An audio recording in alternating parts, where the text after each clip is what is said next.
শত শত বছর আগে লেখা একটা বইয়ের রহস্য আজও কেউ উন্মোচন করতে পারেনি।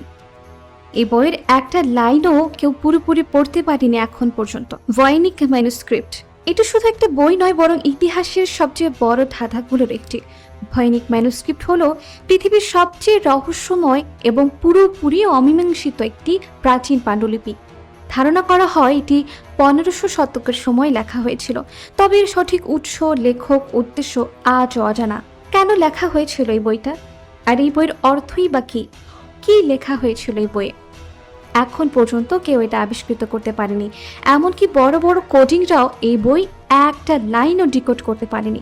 1912 সালে পোল্যান্ডের বই ব্যবসায়ী উইলফ্রিড ভয়েনিচ ইতালির এক পুরনো জেসুইট লাইব্রেরি থেকে এটি খুঁজে পান।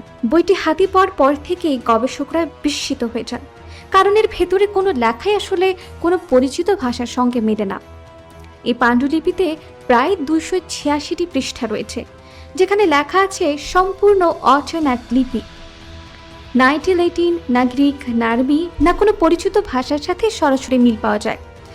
সবচেয়ে আশ্চর্যের বিষয় হলো এই লেখা একটি নির্দিষ্ট ভাষার মতো নিয়ম আছে বলে মনে হয়, অর্থাৎ অক্ষরগুলো এলোমেলো নয়, বরং একটি কাঠামো অনুসরণ করে লেখা। কিন্তু সেই কাঠামো কি এবং কোন ভাষা এটা আজও নিশ্চিতভাবে কেউ বুঝতে পারেনি। এই বইটির আরেকটা রহস্য হলো এর ভিতরের অদ্ভুত চিত্রগুলো, যেখানে দেখা যায় অজানা উদ্ভিদের ছবি, যেগুলো কোনো বাস্তব উদ্ভিদের সাথে মিল নেই। মানে এরকম উদ্ভিদ এখন পর্যন্ত আবিষ্কৃত হয়নি বা কেউ দেখেও নি।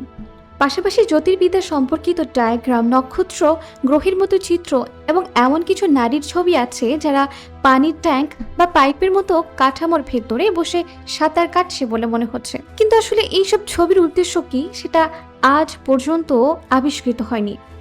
বছরের পর বছর ধরে ভাষাবিদ, ইতিহাসবিদ, ক্রিপ্টোগ্রাফাররা এই বই ডিকোড করার চেষ্টা করছেন। অনেকেই ধারণা দিয়েছেন হয়তো কোনো হারানো ভাষা, আবার কেউ বলেন এটি মধ্যযুগের গোপন কোড বা অ্যালকেমির বই। এমনকি আধুনিক কম্পিউটার এবং কৃত্রিম বুদ্ধিমত্তা ব্যবহার করেও এর অর্থ বের করার চেষ্টা করা হয়েছে, কিন্তু তাতেও কোনো নিশ্চিত ফল পাওয়া যায়নি। অনেক গবেষক আবার মনে করেন হয়তো এটি একটি জটিল প্রতারণা, অর্থাৎ কেউ ইচ্ছাকৃতভাবে এমন একটি ভাষা তৈরি করেছে যাতে মনে হয় এটা গোপন কোনো জ্ঞান ধারণ করে। তবে এই তত্ত্ব আসলে প্রমাণিত হয়নি।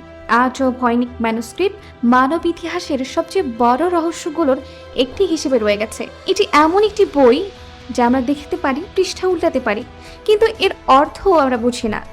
এই বইয়ে কি লেখা আছে আর এর অজানা রহস্যই এটিকে আরো আকর্ষণীয় করে তুলছে।